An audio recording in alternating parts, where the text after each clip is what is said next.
Assalamualaikum. Tuh nauncing hasil panen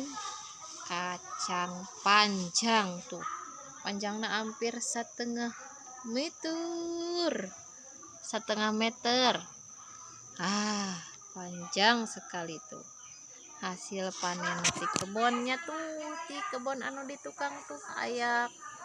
kebon kacang tanah, pepelakan kacang tanah suuk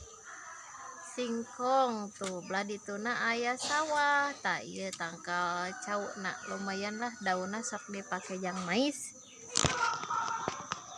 tinggal iya teh salah leger kacang tanah lain kacang tanah, kacang panjang dadakan tinggal wow seger kacang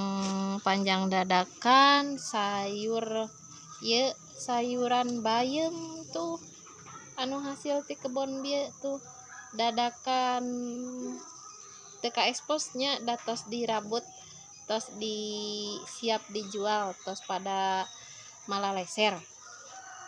tuh tinggal dimanfaatkan sebaik mungkin. Lamun urang boga sawah heg teka sawahan pakai tempat berkebun dipakai pepelakan pada pepelakan jahe jagung, sayur-sayuran cengek jeung nu sajabana lah pokona mah anu bisa dimanfaatkan karena kebutuhan